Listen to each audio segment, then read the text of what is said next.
भाजपला 200 पेक्षा जास्त जागा मिळणार नसल्याचा दावा सुषमा अंधारे यांनी केलाय। नवी मुंबईत झालेल्या सभेत त्यांनी भाजपवर जोरदार हल्लाबोल केलेला आहे। अमृता फडणवीस सध्या खूप शांत आहेत, त्यांच्या क्षेत्राला शुभेच्छा, त्यांच्या क्षेत्रात त्यांना शुभेच्छा असं देखील त्यांनी टोला लगावलेला आहे। या सगळ्या संदर्भात सुषमा अंधारे यांच्याशी संवाद साधलाय आमचे प्रतिनिधी विकास मिरगणे यांनी। देशात लोकसभाच्या निवडणुका सुरू आहे। आरोप प्रत्यारोप सध्या राज्यात आणि देशामध्ये सुरू आहे। आपल्या सोबत ठाकरे गटाच्या फायर नेत्या सुषमा अंधारे।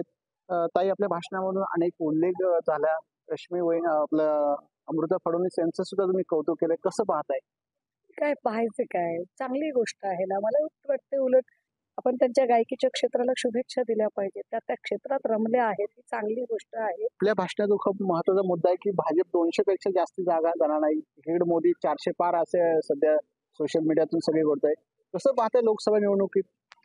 नाही, हे बरोबरच आहे, कारण काय सध्याची ते भाजपाची फक्त जाहिरात चाललेली आहे, पण भाजपाच्या पद्धतीने बिथरलेली आहे आणि राज्यभराचे एकूण वातावरण आहे। त्या राज्यभरातल्या एकूण वातावरणात बघता मला नाही वाटत की भाजपा ओव्हरऑल देशामध्ये 200च्या पुढे जाईल। इवन इथे सुद्धा जेव्हा ते 40+ म्हणतात, त्यांना 20+ करणं सुद्धा इथे मुश्किल असेल महाराष्ट्रात।